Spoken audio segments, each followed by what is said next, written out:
ఇంకా బావ ఏం చేశాడు ఏంటనేది తెలియదు, కానీ నేను సిటీకి వచ్చేసాను, హైదరాబాద్కి వచ్చేసాను. వచ్చేసిన తర్వాత చెప్పాను, బావ నాకు ఇట్లా ఇష్టం లేదు, నేను ఇంట్లోంచి వచ్చేసాను, కావాలంటే లేచిపోయానని చెప్పాను. పెళ్లికి ముందు చెప్పావా, పెళ్ళి అయిన తర్వాత చెప్పావా? పెళ్ళి అయిన తర్వాతే చెప్పాను. మరి ఇష్టం లేనప్పుడు ఒకే ఇంట్లో ఉన్నప్పుడు ముందే చెప్పాలి. ఇంకోటి పెళ్ళి అయిన తర్వాత మీరిద్దరు భార్యాభర్తల్లా జీవించారా? లేదండి. ఇంకోటి మీరు గమనించారు లేదు, ఆమె వ్యక్తిత్వ లోపం ఏంటంటే నమ్మక ద్రోహం. తర్వాత 1 yearలో జాబ్ సెట్ చేసుకున్నాను. నేను ఐటీ కంపెనీలో సాఫ్ట్వేర్ జాబ్ చేస్తున్నాను. అయితే నా టీంలో ఒక అతను జాయిన్ అవ్వడం జరిగింది. సో తనతో కొన్నాళ్ళు అంటే కొంచెం ఫ్రెండ్షిప్ ఏర్పడి తర్వాత లవ్ చేసుకున్నాం అన్నమాట. తనకి మనీ పరంగా ఎవ్రీథింగ్ అన్నీ నేనే చూసుకున్నాను. ఒక బైక్, ఫోను, దగ్గర 3-4 lakhs వరకు తనకి ఇచ్చాను మేడం. సో జోగి జోగి రాసుకున్నట్టు మేడం, ఇంట్రెస్ట్ కోసమే కదా తను ఇంట్లో నుంచి వచ్చేసింది. సిన్సియర్గా లవ్ చేసుకున్నాం మేడం. సిన్సియర్ లవ్ అంటారు దీన్ని. తను పెళ్లి చేసుకున్నాడు మేడం గుడిలో. ఏం పెళ్లి చేసుకున్నాడు? గుళ్ళో పెళ్లి చేసుకున్నారంట. సరిపోయింది. ఇప్పుడు మీరు అన్నమాట కరెక్ట్. దొందుకు దొందు అన్నారు చూసారా, ఈ కేసు అది కరెక్ట్. ఎందుకంటే ఆయన మోసగాడు, ఈమె మోసగాడు. ఎందుకు ఇలా బిహేవ్ చేస్తున్నావు సాగర్? నాతో మాట్లాడు కొంచెం మంచిగా ఒక్కసారి ప్లీజ్. నువ్వు నాకు కావాలి సాగర్. ఎందుకు అలా మాట్లాడుతున్నావు ఇప్పుడు? నువ్వు ఒక పెళ్లి చేసుకుంటే నేను నీతో ఉండేవాడిని, కానీ నువ్వు ఎన్ని పెళ్లి చేసుకున్నావు గుర్తుందా కనీసం? రోహిణి అనే అమ్మాయి మమ్మల్ని ఆశ్రయించింది, హెల్ప్ కోసం అడిగింది. నువ్వు తనని ప్రేమించి పెళ్లి చేసుకొని గుళ్ళో మోసం చేసావన్నది తన ఆరోపణ. Is it true? అది కదండి, మీకెందుకు ఇవన్నీ? దయచేసి అబ్బాయిని అదే అది ఏంటో నేను చెప్తాను, అదేంటో చెప్తాను. కోర్టుకు వెళ్ళిన తర్వాత మీరు చవి చూస్తారు. అక్కడ మటుకు వెళ్ళొద్దని నేను మాట్లాడుతున్నాను. ప్లీజ్, మీరు ఆడపిల్లల శీలం గురించి మాట్లాడొద్దు ప్లీజ్. మరి మీరు కూడా ఇవ్వండి, క్యారెక్టర్ సర్టిఫికేట్ ఇవ్వండి ప్లీజ్. Don't talk. ఏం మాట్లాడుతున్నారండి? ఏం మాట్లాడుతున్నారు? మీరు చేయాల్సింది మీరు చేయండి, మేము చేయాల్సింది మేము చేస్తాం. అమ్మాయి మా దగ్గరికి వచ్చింది కాబట్టి. సరే మేడం, ఎందుకంటే అది కాంప్రమైజ్ అవ్వను మేడం.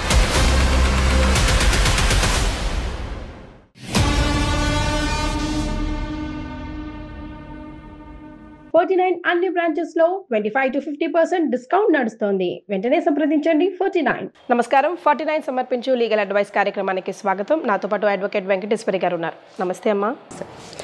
అమ్మ, ఇవాళ లీగల్ అడ్వైస్కి రోహిణి అనే ఒక అమ్మాయి వచ్చింది. తెలిసి తెలియక ఒక మిస్టేక్ చేసింది తను. ఆ మిస్టేక్ని కరెక్ట్ చేసుకోకుండానే ఇంకో మిస్టేక్ కూడా చేసి కూర్చుంది. కానీ ఇప్పుడు నా జీవితం అదే అంటుంది. తల్లిదండ్రులు కూడా ఎవరు లేకపోగా లీగల్ అడ్వైస్ని ఆశ్రయించింది. సో ఒకసారి రోహిణితో మాట్లాడతాం. నమస్తే రోహిణి. నమస్తే. వెంకటేశ్వరి గారు తెలిసే కదా నీకు? నమస్తే. సో అన్ని డీటెయిల్డ్గా చెప్పు, ఏది కూడా దాచకు. ఏం చదువుకున్నారమ్మా మీరు? నేను ఇంజనీరింగ్ చేశానండి. జాబ్ చేస్తున్నారా? చేస్తున్నాను. ఎస్, ప్రాబ్లం ఒకసారి క్లియర్గా డిస్కస్ చేయమ్మా. నమస్తే అండి, నా పేరు రోహిణి, నా వయసు 25 ఏళ్ళు.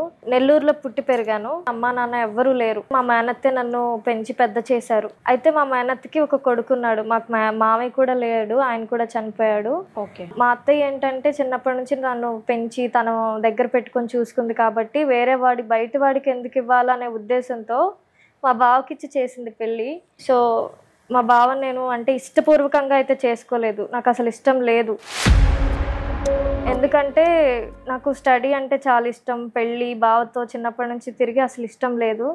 దానివల్ల నేను అతి కష్టంగా యాక్సెప్ట్ చేశాను పెళ్ళిని కూడా. ఇష్టంగానే బావతో పెళ్లి చేసుకున్నావు, పెళ్ళి అయిపోయింది.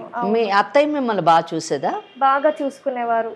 ఆవిడకి హెల్త్ ఇష్యూస్ ఉండడం వల్ల ఎక్కడ బాధ పెట్టాలి, చిన్నప్పటి నుంచి పెంచారు కాబట్టి బాధ పెట్టడం ఇష్టం లేక బావని పెళ్లి చేసుకున్నాను. తర్వాత నేను చెప్పేశాను, బావ నాకు అసలు ఇష్టం లేదు నేను పెళ్లి చేసుకోవడం అని చెప్పేసి ఇంకా బయటకు వచ్చేసాను ఇంట్లోంచి. పెళ్లికి ముందు చెప్పావా, పెళ్ళి అయిన తర్వాత చెప్పావా? పెళ్ళి అయిన తర్వాతే చెప్పాను. మరి ఇష్టం లేనప్పుడు ఒకే ఇంట్లో ఉన్నప్పుడు ముందే చెప్పాలి. ఇంకోటి పెళ్లి అయిన తర్వాత మీరిద్దరు భార్యాభర్తల్లా జీవించారా? లేదండి. అంటే పెళ్ళైన ఎంత కాలానికి మీరు బయటకు వచ్చారు? నేను పెళ్ళైన వారంకే బయటకు వచ్చేసేసాను. అప్పుడు మీ అత్తయ్య ఉన్నారు? ఉన్నారు. మీ అత్తయ్యకి చెప్పారా ఈ విషయాన్ని? లేదు, ఎవ్వరికి ఏం చెప్పలేదు, ఎవ్వరికి చెప్పకుండా బయటకు మీ అత్తయ్యకి హెల్త్ ఇష్యూస్ ఉన్నాయి కాబట్టి మీకు ఇష్టం లేకపోయినా కానీ ఈ విషయాన్ని చెప్తే ఆమె బాధపడుతుంది అని పెళ్లి చేసుకున్నాను అన్నారు. కానీ పెళ్లి చేసుకున్న తర్వాత ఇలా రావడం వల్ల ఆమె ఎంత అవమానానికి లోనయ్యి ఉంటుంది, ఆమె ఎంత బాధపడి ఉంటుంది అని ఒక విషయం ఒక నిమిషం ఆలోచించారా మీరు? అదేనండి నేను చేసిన తప్పు. మరి బావ ఏమని చెప్పి మీ అత్తగారిని కన్విన్స్ చేశారు?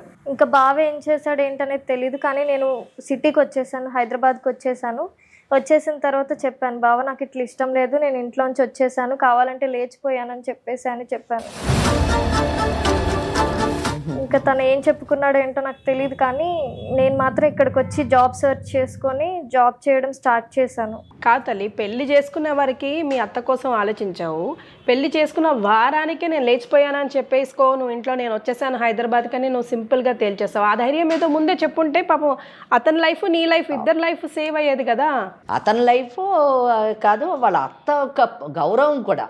సమాజంలోని పెళ్ళైన వారానికి సొంత మేనగాళ్ళు కొడుకును వదిలేసి అంటే భర్తను వదిలేసి వెళ్ళిపోయిందంటే చుట్టుపక్కల వాళ్ళు వాళ్ళని ఏ విధంగా చూసి ఉండొచ్చు, వారు ఎన్ని అవమానాలకు లోనయ్యి ఉండొచ్చు అన్న విషయాన్ని ఇక్కడ గమనించాలి. తనకి కూడా భర్త లేదు, ఇద్దరిని కాయా కష్టం చేసి తనే పెంచి పోషించిందని తనే చెప్తుంది. మళ్ళీ ఇంకోటి మీరు గమనించారు లేదు, ఆమె వ్యక్తిత్వ లోపం ఏంటంటే నమ్మక ద్రోహం. మేడం, నమ్మక ద్రోహం అని అనకండి, నాకు మా అత్తయ్య అంటే చాలా ఇష్టం, కానీ అప్పుడు పెళ్లి ఇష్టం లేదు, కానీ ఇష్టపూర్వకంగా చేసుకోలేదు కాబట్టి. నేనైతే నమ్మక ద్రోహం అనే మాట అంటానమ్మా. ఎందుకు నేను అంటాను అన్న దానికి నేను జస్టిఫికేషన్ కూడా ఇవ్వాలనుకుంటున్నాను. ఎందుకంటే తను ఇక్కడ మేనత్త, తనకు కూడా భర్త లేడు, భర్త లేకపోయినా కానీ కాయ కష్టం చేసి ఇద్దరిని తన కొడుకుతో సమానంగా ఈ అమ్మాయిని పెంచింది. ఇక్కడ పెంచడం ఒక ఎత్తు అయితే ఇక్కడ తన కొడుకుకి ఇచ్చి పెళ్లి చేయడం వల్ల ఆమెకు వచ్చేటటువంటి లాభం ఏం లేదు. ఈమె కట్న కానుకలు తెచ్చేది లేదు, లేదా ఈమెకి ఏమన్నా ఆస్తులు ఉంటే ఆ ఆస్తులు వాళ్ళ పాలయ్యేటటువంటి అవకాశం కూడా లేదు. అండర్ కరెంట్ గా ఆలోచిస్తే ఎవరికో ఇస్తే ఇంకా వాడు ఎలా ఉంటాడు? అదే that is what I want to say. ఆ అమ్మాయి జీవితాన్ని దృష్టిలో పెట్టుకొని, భవిష్యత్తుని దృష్టిలో పెట్టుకొని, తను పెంచినటువంటి కన్న కూతుర్లా పెంచినటువంటి ఈ అమ్మాయి వేరే ఎవరికన్నా ఇస్తే అక్కడ ఎన్ని కష్టాలు పడుతుందో ఏంటో, తన కొడుకు దగ్గర అయితే తన ఇంట్లోనే తన కళ్ళ ముందే ఉంటుంది అనేటటువంటి సదుద్దేశంతో ఆ అమ్మాయికి ఇచ్చి చేయడం జరిగింది. అటువంటి మేనత్తని ఈ అమ్మాయి కనీసం నీకు ఇష్టం లేదంటున్నారు కదా, నాకు ఇష్టం లేదని మీరు చెప్పారు. ఇప్పుడు నాకు ఇష్టం లేదు అని చెప్పినప్పుడు మేనత్తకి అత్తయ్య నాకు ఇష్టం లేదు భావం చేసుకోవడము, చిన్నప్పటి నుంచి మేము కలిసి పెరిగాం కదా, నాకు మీరు బావకు వేరే వివాహం చేయండి, నేను వేరే వాళ్ళని పెళ్లి చేసుకుంటాను, నాకు చెయ్యండి అని చెప్పుంటే బాగుండేది. నువ్వు అప్పటికి ఎవరైనా ప్రేమించి ఉండి పెళ్లి చేసుకోవాలనే ఉద్దేశంతో భావన వద్దన్నావు అన్న విషయం కూడా కాదు ఇక్కడ. కనుక తప్పకుండా నేను పెంచినటువంటి మేనత్త ఒక మాతృ హృదయంతో తప్పకుండా నీ గురించి ఆలోచించి నీకు వేరే వాళ్ళని చూసి పెళ్లి చేసేది. ఆమె సెంటిమెంట్స్ అంటే ఆ మేనత్త నన్ను పెంచింది అనేటటువంటి కృతజ్ఞత భావం కూడా నీలో లేకపోవడం చాలా దురదృష్టకరమైనటువంటి విషయం. మేడం మాట్లాడిన మాటలు నీకు కఠినంగా అనిపించినా కూడా 100కి 100% అది నిజమే అమ్మ. పోనీ బావ ఏమన్నా మంచిగా చూసేవాడు కాదా, నీతో ఏమైనా మిస్బిహేవ్ చేసేవాడా, లేకపోతే నువ్వు నచ్చినట్టుగా ఉండేవాడు కాదా? లేదు మేడం, బావ చాలా అంటే చాలా మంచివాడు. చూసారు అంటే నీ స్వార్థంతోనే కంప్లీట్ గా ఇద్దరు లైఫ్. అలాంటి మంచి వ్యక్తిని మోసం చేయలేకే బయటకు వచ్చేసాను మేడం. అతనితో ఇష్టం లేకుండా కాపురం ఎలా చేయమంటారు, మీరే చెప్పండి. ముందెందుకు చేసుకున్నావు మరి? వారంలోనే అంత ధైర్యం ఎక్కడికి వెళ్ళి వచ్చేసిందమ్మా? లేదు, అత్తయ్య కోసమే చేసుకున్నా మేడం. ఆవిడ ఎక్కడ ఫీల్ అవుతారు, బాధపడతారు, చేసుకున్నాను. ఎట్లోకట్లా ఉందాం, అత్త కోసమైనా, చిన్నప్పటి నుంచి పెంచిందని అత్త కోసమైనా కష్టంగా ఉందాం అని చెప్పేసి అనుకున్నా. కానీ పెళ్లి ఎప్పుడైతే అయిందో అప్పటి నుంచి నా మనసు అస్సలు బాగోట్లేదు, నేను ఉండలేకపోతున్నా. అసలు నాకు పెళ్లి కాదు, నేను ఏదో ఒక జాబ్ చేయాలి, బయట అడుగు పెట్టాలి అని అప్పుడు డిసైడ్ అయ్యి బయటకు వచ్చేసాను. మీ బావ జీవితం పాడు చేసే హక్కు నీకు లేదు, మీ మేనత్త మనోభావాలను భంగం కలిగించేటటువంటి హక్కు లేదు. నువ్వేమైనా బాగున్నావంటే బాగాలేవు అన్నది ఈ రోజు నువ్వు ఇక్కడ కూర్చుంటే అర్థమవుతుంది. హైదరాబాద్ వచ్చేసానన్నావు, ఆ తర్వాత ఏమైంది? ఇదంతా జరిగి 3 years అవుతుంది మేడం. 3 years బ్యాకే నేను హైదరాబాద్ రావడం జరిగింది. తర్వాత 1 yearలో జాబ్ సెట్ చేసుకున్నాను. నేను ఐటీ కంపెనీలో సాఫ్ట్వేర్ జాబ్ చేస్తున్నాను. ఓకే. అయితే నా టీంలో ఒక అతను జాయిన్ అవ్వడం జరిగింది. సో తనతో కొన్నాళ్ళు అంటే కొంచెం ఫ్రెండ్షిప్ ఏర్పడి తర్వాత లవ్ చేసుకున్నాం అనమాట. రిలేషన్షిప్ చాలా అంటే స్ట్రాంగ్ అయిపోయింది. తర్వాత ఏమైందంటే తను ఫేక్ పెట్టి జాయిన్ అవ్వడం జరిగింది. అది సర్టిఫికేట్స్ అవన్నీ తన స్టడీ అంతా ఫేక్ పెట్టి జాయిన్ అయ్యాడు. అది తెలిసి ఆఫీస్లో తీసేశారు, నా టీం నుంచి తీసేశారు మొత్తానికి తనని. సో మీరు రిలేషన్షిప్లో ఉన్న ఎన్ని రోజులకి తను మానేశాడు ఆఫీసు? 6 monthsకి మేడం. ఓకే. సో నెక్స్ట్ తర్వాత ఏమైంది? 6 monthsకి మానేసి వెళ్ళిపోయాడు. వెళ్ళిపోయిన తర్వాత మేము అంటే ఇన్నాళ్ళు నా పక్కన ఉన్నాడు, నాతో ఉన్నాడు, చాలా అంటే ఒక రిలేషన్షిప్లో ఎంటర్ అవుతున్నాం అప్పుడప్పుడే అన్న టైంలో తను వెళ్ళిపోయాడు నన్ను వదిలేసి అని చెప్పి నేను కాల్స్ చేస్తూ ఉన్నాను తనకి చాలా. ఒక రోజు లిఫ్ట్ చేశాడు. లిఫ్ట్ చేసి ఏంటి ఇలా అయింది అది ఇది అని అడిగితే నాకు అసలు ఇంట్రెస్ట్ ఇది కాదు, కావాలని ఫేక్ పెట్టి వచ్చాను, నాకు ఇంట్రెస్ట్ ఫిలిం ఇండస్ట్రీలో ఒక డైరెక్షన్ అనే ఇంట్రెస్ట్ అని చెప్పేసి చెప్పాడు. ఏం చేయాలనుకుంటున్నావు అంటే నేను ఇట్లా ఏదో ఒక ఫిలిం తీయాలి లేదా ఏదో ఒక అందులో మూవ్ ఆన్ అవ్వాలి అని చెప్పేసి అనుకుంటున్నానంటే సరే నీకు ఇష్టం వచ్చింది చేయి, నీ ఇంట్రెస్ట్ అదే కాబట్టి నేను కంపల్సరీగా నీకు హెల్ప్ చేస్తాను అని చెప్పాను మేడం. తనకి మనీ పరంగా ఎవ్రీథింగ్ అన్నీ నేనే చూసుకున్నాను. ఒక బైక్, ఫోను దగ్గర 3-4 lakhs వరకు తనకి ఇచ్చాను మేడం. సో జోగి జోగి రాసుకున్నట్టు మేడం, ఇంట్రెస్ట్ కోసమే కదా తను ఇంట్లో నుంచి వచ్చేసింది. మరో ఇంట్రెస్టెడ్ ఫెలో కోసం అవసరాలు, ఈమెకేమో అతనితో అవసరం ఉంది, అతను కావాలి, ఆయనకేమో ఈమె డబ్బు కావాలి, ఈమె ద్వారా సిన్సియర్గా లవ్ చేసుకున్నాం మేడం. సిన్సియర్ లవ్ అంటారు దీన్ని. ఏంటమ్మా సిన్సియర్గా లవ్ చేసుకోవడము? నాకు అర్థం కాదు. ఏం చెప్పాలనుకుంటున్నావు నువ్వు సమాజానికి? ఏంటి నీ జీవితం ఏ విధంగా తీర్చిదిద్దుకోవాలనుకుంటున్నావు? ఒకరిని పెళ్లి చేసుకున్నావు, వాళ్ళనేమో నట్టేట ముంచి వచ్చేసావు, వచ్చిన తర్వాత ఏదో ఉద్యోగం సంపాదించుకున్నా అన్నావు. ఇక్కడ ఉద్యోగం ఒక ఒళ్ళు దగ్గర పెట్టుకుని ఉద్యోగం చేయకుండా నీ కొలీగ్తోని నువ్వు ప్రేమ వ్యవహారం నడిపించడము. వాడు ఒక మోసగాడు. కాదు మేడం. ఏం మోసగాడు? ఫేక్ సర్టిఫికెట్స్ పెట్టి ఉద్యోగం చేసే వాళ్ళని మోసగాడు కాక పెళ్లి చేసుకున్నాడు మేడం గుడిలో. ఏం పెళ్లి చేసుకున్నాడు? గుడిలో పెళ్లి చేసుకున్నారంట. ఇంకా చాలా గొప్పగా చెప్తున్నావు. అసలు పెళ్లికి నీకు అర్హత ఉందా? ఆ పెళ్లి సబబైన పెళ్ళేనా? చెప్పు. ఏం చూసి అతన్ని పెళ్లి చేసుకున్నావు చెప్పు నాకు. కనీసం ఒక ఉద్యోగం లేదు, ఒక బాధ్యత లేదు ఆయనకి. మోసపూరితంగా ఉద్యోగంలో జాయిన్ అయ్యాడు.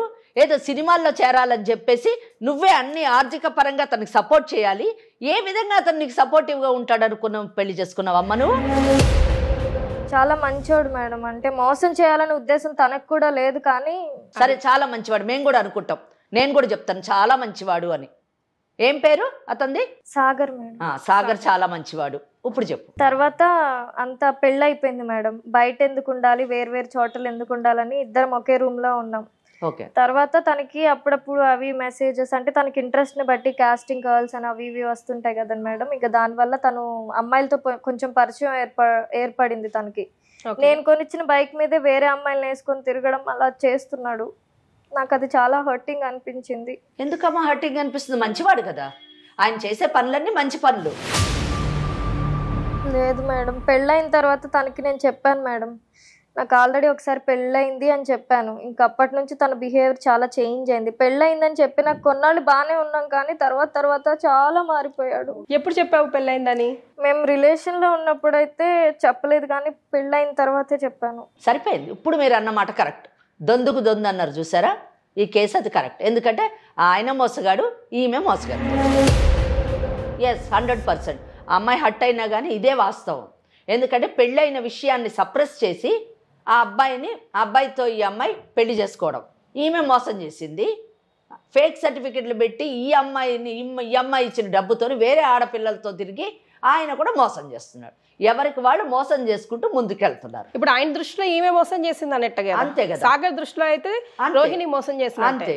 నాకు తను కావాలి మేడం, సాగర్ కావాలి, మీరే ఏదో ఒకటి చేయండి మేడం. తను నా దగ్గర ఏమంటున్నాడు? తను సాగర్ ఏమంటున్నాడు? తన వర్షన్ ఏంటో కూడా ఒకసారి తెలుసుకోవాలి. తను అసలు నా కాల్స్ లిఫ్ట్ చేయట్లేదు, దూరంగా వెళ్ళిపోయాడు, నా దగ్గరికి రావట్లేదు, రూమ్ కి కూడా రావట్లేదు. అసలు రెంట్లు నేనే కట్టుకుంటూ ఒక్కదాన్నే వండుకుంటూ సరైన తిండి కూడా లేక బ్రతుకుతున్నాను మేడం. నాకు ఎవ్వరు లేరు, తల్లిదండ్రులు లేరు, అటు అత్త బావ అందరూ విడిపోయారు. చేతులారా జీవితాన్ని నేనైతే ఎటువంటి సింపతి ఈ విషయంలో చూపించాను. ఆమెకు అన్నీ ఉన్నారు, అందరినీ ఆమె దూరం చేసుకుంది, అందరికీ అవమానాల పాలు తెచ్చింది. మేడం మా బావకి నేనేం అన్యాయం చేయలేదు. ఆయన పెళ్లి చేసుకున్నారు, ఒక పాప కూడా పుట్టింది, ఆయన వైఫ్ పాపతో హ్యాపీగానే ఉన్నాడు. అవును, అంటే నువ్వు ఆయన పెళ్లి చేసుకొని భార్యతోనే హ్యాపీగా ఉంటే నువ్వు అన్యాయం చేయనట్టు కాదు. నువ్వు అన్యాయం చేసావు కాబట్టి ఇంకొక ఆమెను పెళ్లి చేసుకున్నాడు. చెప్పాను తనకి, వచ్చిన 1 year హైదరాబాద్ సిటీకి వచ్చిన 1 year లో ఫోన్ చేసి బావ నువ్వు అంటే నాకు ఇష్టం లేదు, నేను మళ్ళీ రాను తిరిగి అని చెప్పాను. అవును, అది ముందు చెప్పాల్సింది. ఏం మాట్లాడుతున్నావమ్మా? ఒక పెళ్ళైన భార్య లేచి వెళ్ళిపోయింది, భార్య వెళ్ళిపోయిందంటే ఆ మగవాడు బ్రతుకు ఎంత భయంకరంగా ఉండదో తెలుసా నీకు? ఇప్పుడు తన సిచ్యువేషన్ కూడా అదే కదా. చుట్టుపక్కల వాళ్ళు ఎంత అవమానకరంగా చూస్తారో తెలుసా, ఎంత చులకరగా చూస్తారో తెలుసా నీకు? జోకియా ఓ ఫలో అన్నట్టు నువ్వు చేసిన అన్యాయం ఇప్పుడు నీకు ఇంకొకటి అదే అన్యాయం చేస్తున్నాడు. సో ఇక సాగర్ ఏమంటాడు ఒకసారి ఫోన్ కాల్ లో తప్పకుండా చూద్దాం. నాట్ రెస్పాండింగ్ అంటే ఆమె ఫోన్ నుంచి చేస్తే రెస్పాండ్ కారేమో మరి. నా ఫోన్ నుంచి చేస్తున్నా మేడం. ఇంకా తన ఫోన్ అయితే లిఫ్ట్ చేయట్లేదని అంటున్నాడు కదా. సో 2 times కాల్ చేశాను నేను. ఒకసారి నీ ఫోన్ నుంచి ట్రై చేయి చూద్దాం madam, for a change, because gap వచ్చింది కదా, ఏమన్నా లిఫ్ట్ చేస్తాడా చూద్దాం. Hello hello Sagar. చెప్పు సాగర్ చెప్పు చెప్పు. ఎందుకు ఇలా బిహేవ్ చేస్తున్నావు సాగర్? నాతో మాట్లాడు కొంచెం మంచిగా ఒక్కసారి ప్లీజ్. ఏం మాట్లాడేది? నువ్వు నాకు కావాలి సాగర్. నాకు వద్దు. ఎందుకు అలా మాట్లాడుతున్నావు ఇప్పుడు? నువ్వేంటి సీరియల్ డ్రామా చేస్తున్నావు? ఇప్పుడు చెప్తున్నావు కొత్త ఫోన్ చేసి ఇప్పుడు మాట్లాడుతున్నావు. సీరియల్ డ్రామా కాదు, నిజంగానే ప్రేమించాను, నిజంగానే పెళ్లి చేసుకున్నాను కదా, ఎందుకు ఇలా చేస్తున్నావు ఇప్పుడు? మాట్లాడు ప్లీజ్. నువ్వు ఎందుకు చేస్తున్నావు? ఇదిగో నీకు చాలా సార్లు చెప్పాను, ఇది జరగని పని, అర్థమవుతుందా? ఇంక వదిలేతే నీ బతుకు నువ్వు బతుకు, నా బతుకు నేను బతుకు, అర్థమవుతుందా? ఇంకొకసారి ఇలా ఫోన్ చేసి నాకు ఎవరైనా ఉన్నారా చెప్పు? అమ్మ నాన్న ఎవ్వరు లేరు కదా, నిన్ను నమ్మే కదా నేను నీతో పెళ్లి చేసుకున్నాను. ఇప్పుడు నేనేం చేయాలి చెప్పు? నాతో ఉండు, ఎందుకు ఇలా బిహేవ్ చేస్తున్నావు? వేరే అమ్మాయిలతో ఎందుకు? ఇప్పుడు నీకు నాతో ఎందుకు ఉండాలనిపిస్తుంది చెప్పు? ప్రేమించాను కాబట్టి కదా. అంటే నువ్వు నా ప్రేమిస్తున్నావు కాబట్టి నాతో ఉండాలనిపిస్తుంది, అవునా? అదే ప్రేమ నాకు ఉండాలి కదా, అలా ఉంటేనే కదా నీతో ఉండగలను. నేనేం తక్కువ చేశాను చెప్పు నీకు? పోనీ నువ్వు నాకు తక్కువ ఏం చేయలేదు, అన్నీ ఎక్కువ చేసావు, కానీ నాకు వద్దు అంటున్నాను అంతే. నాకు వద్దు. అలా ఎలా చేస్తారు చెప్పు? ఏ మనిషి అయినా అలా చేయగలరా అసలు? నేను చేస్తున్నాను కదా సాగర్, ఇప్పుడు అట్లా మాట్లాడొద్దు, నువ్వు అసలు దూరం ఉండొద్దు, మనం పెళ్లి చేసుకున్నాం కదా, కలిసి ఉండాలి ప్లీజ్. నువ్వు ఒక పెళ్లి చేసుకుంటే నేను నీతో ఉండేవాడిని, కానీ నువ్వు ఎన్ని పెళ్లి చేసుకున్నావు నీకు గుర్తుందా కనీసం? ఎందుకు అలా మాట్లాడి బాధ పెడతావు చెప్పు? అది కాదు, ఇది ఎన్నో పెళ్లి నీకు చెప్పు. నువ్వు ఎందుకు ఏడుస్తున్నావు? ఇప్పుడు నేను ఎవడేమన్నట్టు ఏడుస్తున్నావు? సాగర్, మేము సుమన్ టీవీ లీగల్ అడ్వైస్ నుంచి మాట్లాడుతున్నామమ్మా. నాతో పాటు అడ్వకేట్ వెంకటేశ్వరి గారు కూడా ఉన్నారు. రోహిణి అనే అమ్మాయి మమ్మల్ని ఆశ్రయించింది, హెల్ప్ కోసం అడిగింది. నువ్వు తనని ప్రేమించి పెళ్లి చేసుకొని గుళ్ళో మోసం చేసావన్నది తన ఆరోపణ. Is it true? అది కదండి, మీకెందుకు ఇవన్నీ? మీకెందుకు అంటే తనకి వెనకాల ముందు ఎవరున్నారమ్మా? తన అన్ని నువ్వే అనుకొని అందరినీ వదిలేసి వచ్చింది కదా, నువ్వే ఇంత పెద్ద హ్యాండ్. నేనే అనుకున్నప్పుడు తన నాతో మాట్లాడాలి కదా, మీరు మీతో ఎందుకు వచ్చింది, అక్కడికి ఎందుకు వచ్చింది? అంటే ఏం చేద్దామని వచ్చింది అక్కడికి? హలో, నువ్వు ఫోన్లు లిఫ్ట్ చేస్తున్నావా అసలు? ఇప్పుడు ఏమంటారండి? ఇప్పుడు ఏమంటారు? ఇప్పుడు ఎందుకు ఫోన్ చేశారు నాకు? తన ఏజ్ ఎంత ఇప్పుడు తెలుసు తనకి? నీ ఏజ్ తనేమైనా సరే, తను తప్పు చేసింది, మరి నువ్వెందుకు రిపీట్ చేస్తున్నావు? నేను ఆ తప్పు యాక్సెప్ట్ చేయలేనండి. ఆ తప్పు అనేది తను నాకు నా దగ్గరికి వచ్చినప్పుడు స్టార్టింగ్ లో చెప్పుకుంటే నేను యాక్సెప్ట్ చేసేవాడిని మేబీ. ఇప్పుడు నువ్వు కాస్టింగ్ గర్ల్స్ అని చెప్పి నువ్వు తిరుగుతున్నావు కదా, ఆమె ఇచ్చిన డబ్బుతోనే అయాషి చేస్తున్నావు కదా, ఆమె కొనిచ్చిన డబ్బుతోనే నువ్వు బైక్ కొనుక్కున్నావు కదా. తిరుగుతా నా ఇష్టం. నాకు చెప్పేసిందా? ఆల్రెడీ ముందు పెళ్లి అయింది తనకి, ఆ మాట నాకు చెప్పిందా? చెప్పకుండా దాచి ఉంచి నన్ను మోసం చేసి నాతో కొన్ని రోజులు ఉండి, సో తను చేసింది కాబట్టి నేను అలాగే చేస్తానంటావు. ఆబ్వియస్లీ తను అడిగిన ఒక ప్రశ్నకైతే నేను జిప్ మేడం, బికాస్ ఎన్ని పెళ్లిళ్ళు చేసుకుంటది, ఎవరు మోసం చేశారు ఏంటమ్మా? సాగర్, మళ్ళీ ఎవరండి ఇప్పుడు? నేను వెంకటేశ్వరి అడ్వకేట్ని మాట్లాడుతున్నాను. చెప్పండి. నీ ఇంట్రెస్ట్ ఏంటి ఇప్పుడు ఫైనలీ? నా ఇంట్రెస్ట్ ఏం లేదండి, ఆమె మీద కొంచెం కూడా నాకు ఇంట్రెస్ట్ అనేది ఏమీ లేదు. ఓకే, తను నా లైఫ్ లో ఉండొద్దు అంతే. ఎంతకాలం మీరు ఇద్దరు ప్రేమించుకున్నారు? అడగండి, పక్కనే ఉంది కదా మీకు అని చెప్పండి. నేను మిమ్మల్ని అడుగుతున్నాను. తనని అడగాల్సింది అడిగేసాము, తన దగ్గర నుంచి రావాల్సిన ఇన్ఫర్మేషన్ వచ్చింది. వినండి, మీరు చెప్పక్కర్లేదులే కానీ నేను మీతోని చాలా గౌరవంగా మాట్లాడుతున్నాను, మీరు నాతో అలాగే మాట్లాడండి. అదే ఇప్పుడు ఆమె అప్రోచ్ అయింది కాబట్టి లీగల్ అడ్వైజ్ అనే కార్యక్రమానికి మనం ఈ సమస్యను ఏ విధంగా పరిష్కరించేటటువంటి అవకాశం ఉంటే either this way or that way, అంటే ఇలా కానివ్వండి అలా కానివ్వండి, పరిష్కారం చేసుకుంటే బాగుంటుంది. ఎందుకంటే ఇక్కడ దాటి వెళ్ళిన తర్వాత ఒకవేళ ఇవి కోర్టుల్లో పడి క్రిమినల్ కేసులని, సివిల్ కేసెస్ అని ఇలా అనేక కేసులు పడి మీ ఇద్దరి జీవితాలు భవిష్యత్తు పాడు చేసుకోవడం అంత సమంజసం కాదు అన్నది నా ఉద్దేశం. వినండి, జాగ్రత్త వినండి, ఎందుకంటే నేను ఒక అడ్వకేట్గా చెప్తున్నాను. ఇప్పుడు కేసు మీరు గెలుస్తారా లేకపోతే వాళ్ళు గెలుస్తారా, చట్టం ఎవరి వైపునున్నది అన్నది పక్కన పెడదాం. కేసు అంటూ ఒకసారి పడితే మాత్రం ఒక 5 నుంచి 6 ఏళ్ల పాటు మీరు కోర్టుల చుట్టూ తిరగవలసి వస్తుంది. నేను ఒక్కటే అడుగుతున్నాను, ఈ అమ్మాయి వేరే అతన్ని అంటే వాళ్ళ బావని పెళ్లి చేసుకొని ఇక్కడికి వచ్చి ఉద్యోగంలో జాయిన్ అయిన తర్వాత మీరు కలవడం జరిగింది, మీరిద్దరూ ప్రేమించుకున్నారు అని చెప్పేసి ఈ అమ్మాయి చెప్పింది. అది ఎంత మటుకు కరెక్ట్? ఇప్పుడు మీకు అన్ని చెప్పింది కదండి, మరి ప్రేమించిన నాకు ఒక ముక్క చెప్పాలి కదా అన్ని. కాదు వినండి, ఆ అమ్మాయి చెప్పాలి కదా, నాకు ఇలా పెళ్లి అయింది నా బావతోని 100% చెప్పాలి, 100% చెప్పాలి. తను నాకు ఆ మాట చెప్పకుండా నన్ను మోసం చేసినట్టే కదా, 100% చేసినట్టే, నన్ను మోసం చేసినట్టే కదా, 100% చేసినట్టు. అందుకే నేను మిమ్మల్ని వినండి ఏమండి, ఒక కేసు మీరు అడ్వకేట్ కాదు, నా అనుభవంతో చెప్తున్నాను, అదే చెప్తా వింటే కదా.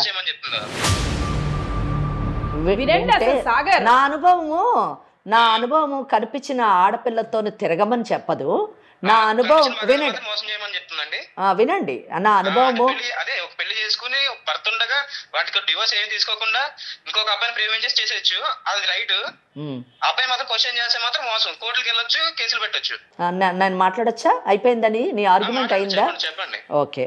సో సాగర్, నా అనుభవంలోని ఫేక్ సర్టిఫికెట్స్ పెట్టి ఒక ఆర్గనైజేషన్ని మోసం చేసి ఒక 6 నెలల పాటు మీరు మోసపూరితమైనటువంటి ఉద్యోగం చేసి ఆ ఆర్గనైజేషన్ నుంచి శాలరీ కూడా తీసుకున్నారు. నా అనుభవం ఇటువంటివి చెప్పలేదు, ఒకటి. రెండోది, కనిపించినటువంటి అమ్మాయి అంటే ఎవరైతే ఈ అమ్మాయి ఉందో ఈ రోహిణి యొక్క పుట్టుపూర్వోత్తరాలు తెలుసుకోకుండా వెనక ముందు ఆలోచించకుండా ఆ అమ్మాయి లవ్ చేసిందని చెప్పేసి లేదా ఆ అమ్మాయి ఆఫర్ చేసిందని చెప్పేసి మీరు ఆ అమ్మాయితో లవ్ అఫేర్ నడిపి ఫిజికల్ రిలేషన్షిప్ పెట్టుకొని ఆ అమ్మాయిని పెళ్లి చేసుకున్నారు. ఇక్కడ ఒక్క విషయం, మీరు ఒక్క మంచి వ్యాలిడ్ ప్రశ్న అడిగారు. నేను ఆ ప్రశ్న విషయంలో నేను మీతో ఏకీభవిస్తున్నాను.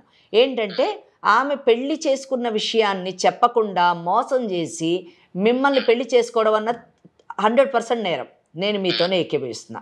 ఎందుకంటే దీన్ని కాదు అని చెప్పేటటువంటి అధికారం నాకు లేదు. ఎందుకంటే నేను ఎప్పుడు చట్ట పరిధిలోనే ఉంటాను కాబట్టి నేను కాదని చెప్పను. కానీ మీ విషయంలో ఒక్కటి మాత్రం నేను చెప్పదలుచుకున్నాను ఏంటంటే, ఎవరో ఒక అమ్మాయి వచ్చి 6 నెలలు తిరగండి, 6 సంవత్సరాలు తిరగండి, ఫిజికల్ రిలేషన్షిప్ పెట్టుకోండి, కానీ పెళ్లి చేసుకునే ముందు కాస్త అయినా ఆ అమ్మాయి ఏంటి, ఆ అమ్మాయి బ్యాక్గ్రౌండ్ ఏంటి అని తెలుసుకోకుండా జస్ట్ లైక్ దట్ మీరు పెళ్లి చేసుకున్నారు చూడండి, అది తప్పు అని చెప్పేసి నేను అంటున్నాను. ఆ తప్పు మీరు చేసినటువంటి ఆ తప్పు నేరం కింద మారడము, చట్ట పరిధిలోకి రావడము మీరు గమనించదగినటువంటి విషయం. ఇది రెండో విషయం. ఇది మూడోది, తర్వాత ఆ అమ్మాయి ఇట్లా నాకు పెళ్ళయింది అన్న విషయం తెలిసిన తర్వాత నువ్వు అక్కర్లేదు అన్న విషయాన్ని, అంటే తిరిగినప్పుడంతా మీరు బాగానే తిరిగారు, ఫిజికల్ రిలేషన్షిప్ ఉన్నప్పుడంతా కూడా వినండి నన్ను వినండి, మీ తర్వాత మీరు చెప్పండి, మీరు ఏది చెప్పినా నేను వింటాను. మనం ఈ సమస్యను ఎలా పరిష్కరించుకోవాలన్నదే చూద్దాం మనం. ఎందుకంటే అండి, ఇక్కడ చాలా ఈ కేసు చాలా కాంప్లికేటెడ్ కేసు అండి. ఆ అమ్మాయికి పెళ్ళయిందా లేకపోతే 10 మందితో ఇంకొకళ్ళు 10 మందితో తిరిగిందా అన్న విషయము మీరు వెరిఫై చేసుకోరు. ఒకవేళ చేసుకున్నా మీరు పట్టించుకోరు. First thing. సెకండ్ థింగ్, పెళ్లి చేసుకునేటప్పుడు కూడా ఈ అమ్మాయి ఎవరు లేదంటున్నారు, అనాథ అంటున్నారు, ఎలా పెరిగింది, ఎక్కడ పెరిగింది, అసలు ఎక్కడి నుంచి వచ్చింది, అసలు ఈ అమ్మాయి కాండక్ట్ ఏంటి, క్యారెక్టర్ ఏంటి అన్నది కూడా మీరు వెరిఫై చేసుకోరు. అంత విశాలమైన సహృదయత మీలో ఉంది. ఇంకా మూడోది, ఆ అమ్మాయి డబ్బులు తీసుకున్నప్పుడు, ఆ అమ్మాయి ఒక వెహికల్ కొనిచ్చినప్పుడు, ఆ వెహికల్ మీద వేరే ఆడపిల్లలతో మీరు తిరిగినప్పుడు అది తప్పు కాదు, అది నేరం కాదు. వినండి, మీరు 10 మందితో తిరగచ్చు, కానీ ఆ అమ్మాయి పెళ్లి చేసుకొని ఆ పెళ్లి అన్న విషయాన్ని సప్రెస్ చేసి మిమ్మల్ని పెళ్లి చేసుకున్నది మాత్రం మిమ్మల్ని హర్ట్ చేసినటువంటి విషయం. సో ఇవన్నీ విషయాల్లోని ఒక్కటి బాగా గుర్తుపెట్టుకోండి సాగర్, అవతల వాళ్ళది తప్పుంటే ఆ తప్పుతోని మనము ప్రయాణం చేసినప్పుడు మనం కూడా ఆ తప్పులోనే పడతాము, ఆ తప్పు నేరంగా మారేటటువంటి అవకాశం ఉంది. ఇక్కడ నేను అడగదలుచుకున్నది ఒకటే, మీరు ఏ విధంగా ఆ అమ్మాయికి న్యాయం చేయగలరు, లేదా ఆ అమ్మాయి పట్ల భవిష్యత్తు ఏ విధంగా తీర్చిదిద్దుకోవాలనుకుంటున్నారు అన్న విషయాన్ని మీరు చెప్పండి నాకు ప్లీజ్. ఆ అమ్మాయి విషయంలో ఏం చేద్దాం చెప్పండి. ఆ అమ్మాయికి ఇచ్చే సలహా నేను ఆ అమ్మాయికి ఇస్తాను. మేడం నేను చెప్పేది ఏంటంటే మేడం, తను నా దగ్గర నిజం దాచింది మేడం. అవును, నేను కాదని మీ ఇద్దరు పరిచయం అయినప్పుడు నేను సోన్సో అని చెప్పింది, అంతేగాని నాకు అమ్మా నాన్న లేరని చెప్పింది. మా అత్తగారు ఇంటికాడ నేను పెరిగాను అని చెప్పింది. అవును, అంతేగాని నాకు మా బావతిలా పెళ్ళయింది, తనకి నాకు కుదరలేదు, మేము బయటకు వచ్చేసాను అక్కడి నుంచి అని మాత్రం నాకు చెప్పలే. తను చెప్పుకుంటే నేను ఆలోచించేవాడిని. ఆలోచించిన తర్వాత నెక్స్ట్ స్టెప్ తీసుకుని నేను దానికి నేను తనతో సపోర్ట్గా ఉండేవాడిని. ఓకే. కానీ ఇప్పుడు ఏం చేసిందంటే తను నాతో కొన్ని మంత్స్ ఉండి నాతో రిలేషన్ లో ఉండి మేము ఇద్దరు ఫిజికల్ గా ఇంటిమేట్ అయ్యాం, అన్ని బానే ఉంది. ఈ విషయం నాకు ఒక లాస్ట్ స్టేజ్ వచ్చేసరికి నాకు చెప్పింది. ఇలా చెప్పినప్పుడు కూడా నేను వెంటనే డిసిజన్ తీసుకోలేదు. నువ్వు నాకు వద్దని నేను చెప్పలేదు వెంటనే. నేను కొన్ని డేస్ ఆలోచించాను. ఆలోచించి నేను యాక్సెప్ట్ చేయలేకపోతున్నాను అసలు. ఎందుకంటే చెప్పింది మేడం, చెప్పింది అన్నా కదా. చెప్పండి. సో ఏంటంటే ఇప్పుడు ఏ అబ్బాయికైనా గానీ వచ్చే అమ్మాయి మన రాముడు కాకపోయినా వచ్చే అమ్మాయి సీత అని మనం అనుకుంటాం, అవునా కదా మేడం? ఒక్క నిమిషం, ఈ విషయం నువ్వు వినాలి. నేను నాకంటే కూడా ఓకే మిమ్మల్ని అనట్లేదు. మీరు ఇచ్చినటువంటి స్టేట్మెంట్ నేను కాదు వినడము. నిజం చెప్పాలంటే రోహిణి వినాలి. రోహిణి వినవలసినటువంటి మాట, ఈ ఎపిసోడ్ చూస్తున్నటువంటి ప్రతి ఆడపిల్ల వినవలసినటువంటి మాట అండి. చెప్పండి, కంటిన్యూ చేయండి ప్లీజ్. ఆ మాట నాకు చెప్పుంటే నేను చూసాను మేడం. ఓకే. సో తను ఏం చేసింది, ఇలా తాగడం వల్ల నాకు బాధ అనిపించింది. ఓకే. నేను కూడా ఆలోచించాను ఏం జరుగుద్ది నేను ఆలోచించే తనకి ఏం చేయాలి. ఎందుకంటే తనకి తెలియకుండా జరిగింది, తెలియక ఒక మిస్టేక్. ఓకే. కానీ తను నా దగ్గర తాగడం అనే మాత్రం తనకు తెలిసి చేసింది కదా. అవును సాగర్, మీతోని మేము తర్వాత మాట్లాడాము. యాక్చువల్గా మీ కాంటాక్ట్లోకి ఇప్పుడు వచ్చాము. మీకంటే ముందు ఆమె కేసు మా ముందు ప్రెజెంట్ చేసినప్పుడు ఇవన్నీ విషయాలు అడిగామండి. నిజం చెప్పాలంటే ఆమెని ఎంత కడిగేయాలో అంత కడిగేసిన తర్వాతే ఏ విధంగా ఈ కేసు సెటిల్ చేయగలము, ఈ జటిలమైనటువంటి సమస్యని ఎలాగ మనము సాల్వ్ చేయగలము, పరిష్కరించగలము అనే ఉద్దేశంతోనే మీతో మాట్లాడుతున్నాము. మీతో నేను పూర్తిగా ఏకీభవిస్తున్నానండి, 1-2-3 విషయాల్లో తప్ప. ఎందుకంటే అక్కడ మేనత్త దగ్గరే పెరిగాను అని ఆ అమ్మాయి చెప్పింది అని అన్నప్పుడు ఒక బాధ్యతాయుతమైనటువంటి వ్యక్తిగా, అంటే రేపు పెళ్లి చేసుకున్న తర్వాత మీరు ఆ అమ్మాయిని అన్ని విధాలా రక్షించవలసినటువంటి వ్యక్తిగా, సంరక్షించవలసినటువంటి వ్యక్తిగా ఆ మేనత్త దగ్గరికి వెళ్ళి ఇలా నేను పెళ్లి చేసుకుంటున్నాను, మేము చేసుకోవాలనుకుంటున్నాము అని ఒక మాట చెప్పి ఉంటే అసలు మీరు ఈరోజు ఈ సమస్యలో పడి ఉండేవారు కాదు. అదొక్క చిన్న విషయంలో నేను మీతోని సమర్థించలేకపోతున్నాను. ఎందుకంటే పెద్దల యొక్క సహకారము, ఆశీర్వచనము లేకుండా ముందుకు వెళ్ళేటటువంటి పరిస్థితులు ఇలాగే ఉంటాయని చాలా మటుకు మనం అనుభవంలో చూస్తూ ఉంటాము. జరిగింది అన్డౌటెడ్లీ చాలా తప్పులు జరిగాయి. తప్పులే కాదు, చట్టపరమైనటువంటి నేరాలు జరిగాయి. ఆ నేరాలని ఏ విధంగా మనం పరిష్కరించవచ్చు అన్నది నేను తర్వాత మాట్లాడతాను. కానీ ఈ అమ్మాయి ఒక్కటి మాత్రం ఫ్యాక్ట్, అది మీకు కూడా తెలుసు. ఏంటంటే వాళ్ళ బావని పెళ్లి చేసుకుంది కరెక్టే. ఎందుకు చేసుకుంది? మేనత్త పెంచింది అనేటటువంటి కృతజ్ఞతాభావంతోనే ఆ అమ్మాయి బావని పెళ్లి చేసుకుంది.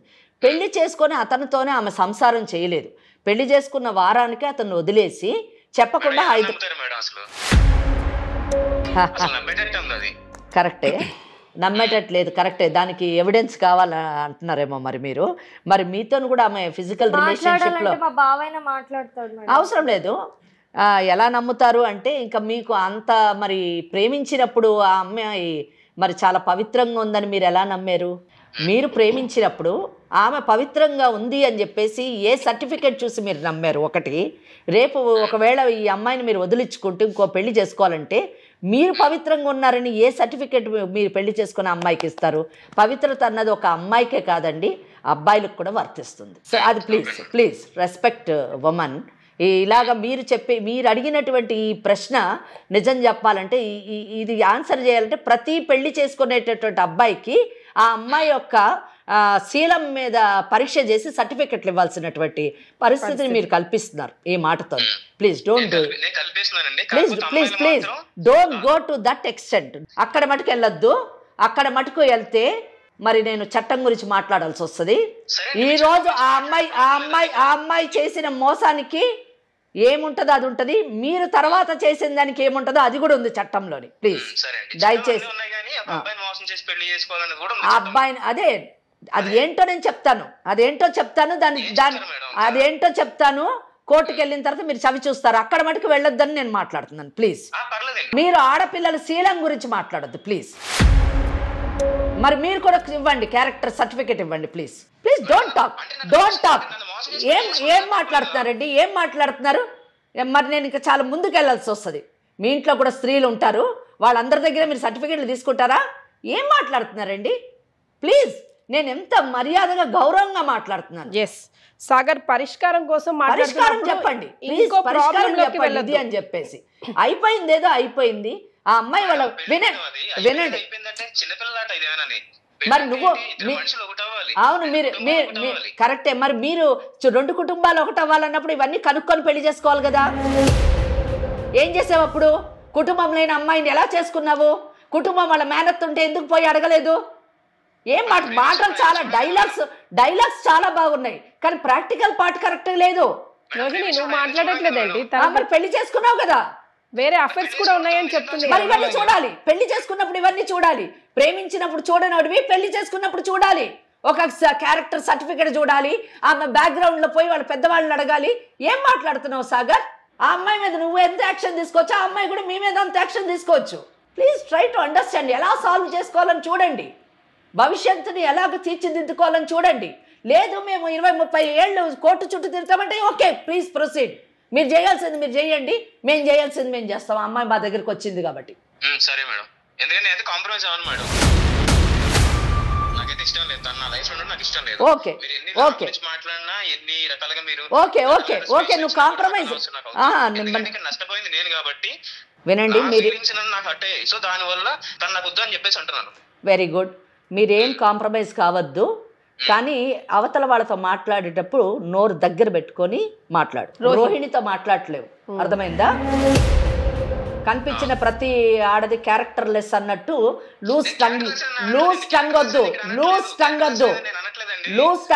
ప్రాబ్లం 2 వైపులా ఉంది. చాలా మాట్లాడుతున్నా నేను. నువ్వు కాంప్రమైజ్ కావద్దు. కాంప్రమైజ్ గమ్మని ఎవరిని బలవంతం చెయ్యరు. సెటిల్మెంట్ చేయడానికి ట్రై చేస్తారు, కన్సిలియేషన్ చేయడానికి ట్రై చేస్తారు, మీడియేషన్.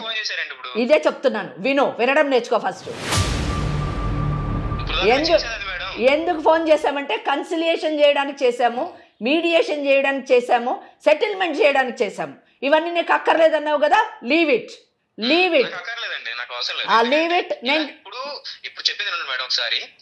నేను వినను. ఇప్పుడు నువ్వు విను, నేను చట్టం చెప్తాను విను.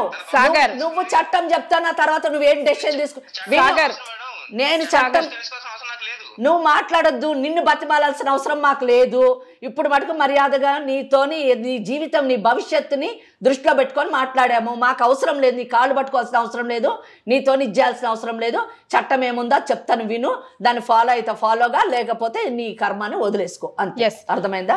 ఈ కేసు మాత్రం చాలా కాంప్లికేటెడ్ కేసు అమ్మా.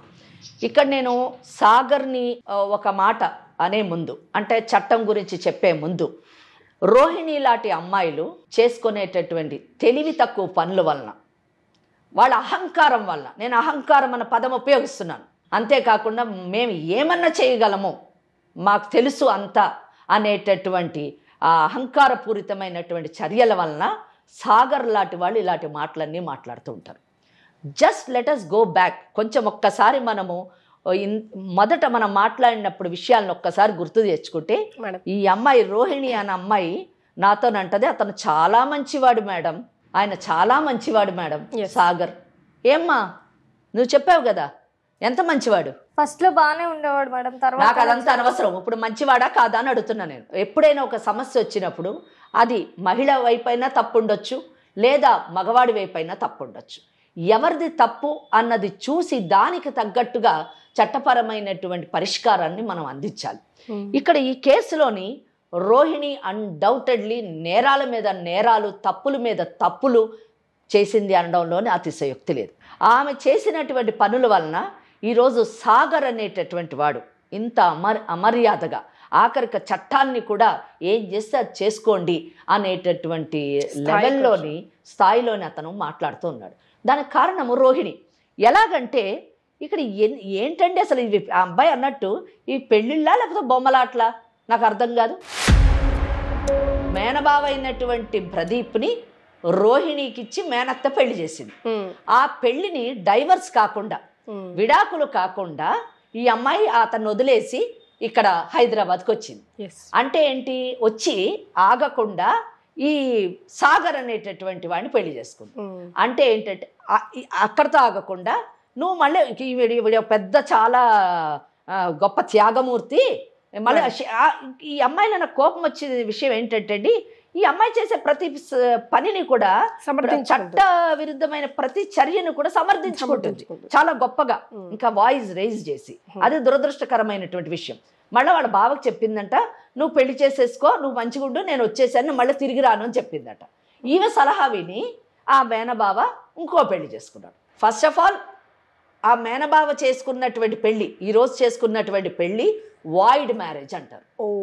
Section 5 of Hindu marriage act ప్రకారము భార్య బ్రతికుండగా, భర్త బ్రతికుండగా ఇంకొక పెళ్లి చేసుకుంటే ఆ పెళ్లిని వాయిడ్ మ్యారేజ్ అని అంటారు. మళ్ళీ ఈ అమ్మాయి వచ్చి ఈ సాగర్ అనేటటువంటి వాడిని పెళ్లి చేసుకుంది. ఈమె వీళ్ళ మేనబావతో జరిగినటువంటి పెళ్లికి విడాకులు కాకుండా, రద్దు కాకుండా ఈయనతోని పెళ్లి చేసుకోవడం అన్నది ద్వితీయ వివాహం అన్నది హిందూ వివాహ చట్టంలో లేదు. బిగమి కింద వచ్చి ఈ వివాహం కూడా వాయిడ్ అయిపోయింది section 5 of Hindu marriage act ప్రకారం. ఈ ఎపిసోడ్ చూసి చాలామంది మేడం ఏం చెప్పారు మేడం, మరి రోహిణి అనేటటువంటి అమ్మాయి ఇక్కడికి వచ్చింది, మీరు ఆ అమ్మాయికి న్యాయం చేయకుండా అన్యాయం చేసేస్తున్నారు మేడం. ఎవరు చేస్తున్నారు? చట్టం అది. చట్టాన్ని చెప్పి తీరుతాను నేను, ఎవరికి నచ్చినా నచ్చకపోయినా.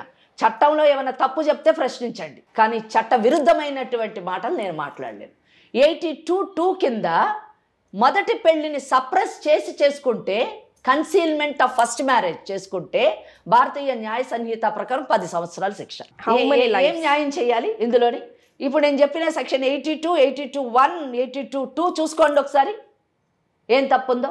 ఇక్కడ ఈ అమ్మాయి పరిస్థితి ఇది, అక్కడ ఆ మేనబావ పరిస్థితి. ఆ పెళ్లి, ఈ పెళ్లి రద్దు కాలేదు కాబట్టి ఆ పెళ్లికి విలువ లేదు, చట్టబద్ధత లేదు. అక్కడ ఏ అమ్మాయిని అయితే పెళ్లి చేసుకున్నాడో ఆ అమ్మాయికి అసలు ప్రొటెక్షన్ లేదు. ఆ అమ్మాయి భార్య స్థానంలో లేదు ఈ రోజున.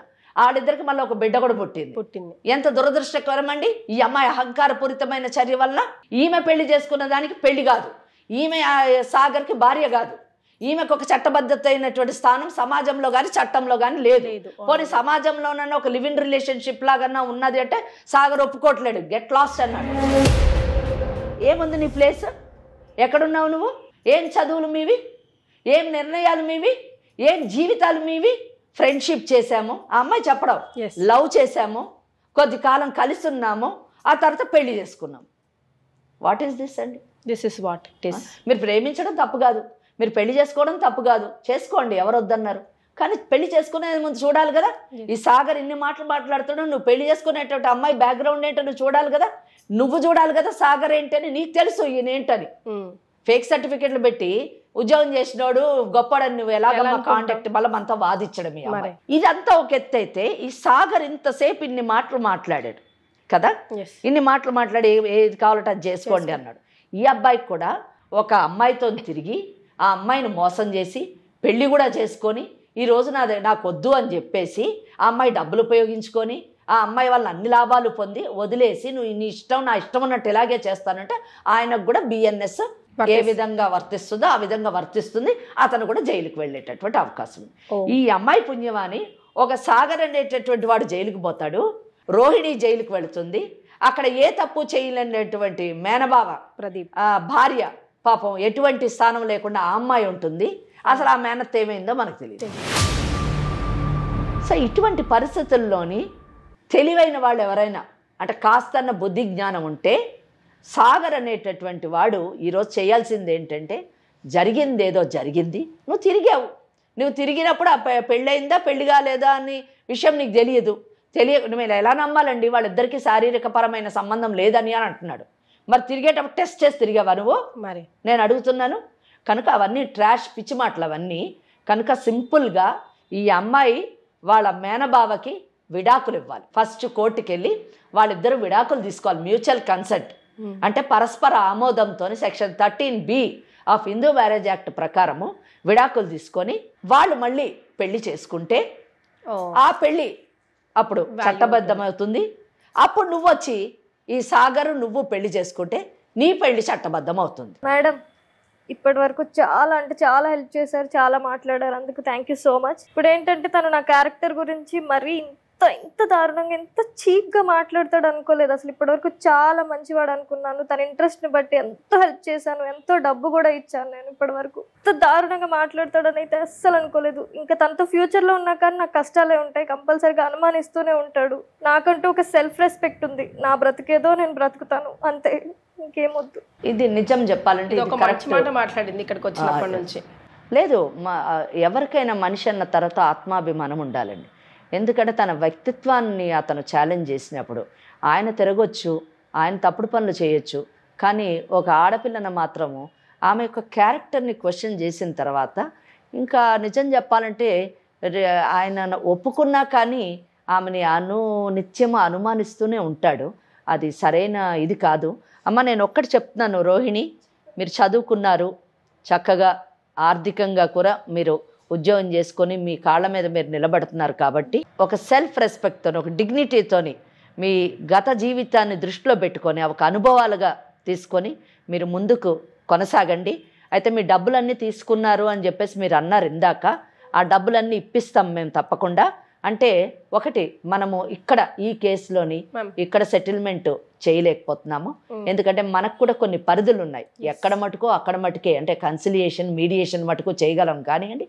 వాళ్ళు ఒప్పుకోనప్పుడు మరి చట్టం ఒకటే దారి కాబట్టి రికవరీ, ఆమె డబ్బులు ఏ విధంగా రికవరీ అంటే సివిల్ సూట్ వేయచ్చు, రికవరీ ఆఫ్ అమౌంట్ అని చెప్పేసి. అలాగే ఒకవేళ చెక్కుల రూపంలో ఏమన్నా ఇచ్చినా, ఏమన్నా సాక్ష్యాలున్నా క్రిమినల్ కేసులు కూడా వేసి ఓకే సాక్ష్యం ఉంది కాబట్టి ఆ డబ్బును తిరిగి కేసుల ద్వారా ఇప్పించడము, లేదా ఇది విన్నటువంటి సాగర్ తానే ముందుకొచ్చి ఆమె డబ్బు ఆమెకు తిరిగి ఇచ్చేస్తే సాల్వ్ అవుతుంది ప్రాబ్లము. కనుక ఏది ఏమైనా కానీ రోహిణి తీసుకున్నటువంటి నిర్ణయం సరైన నిర్ణయంగా నేను భావిస్తున్నానమ్మా.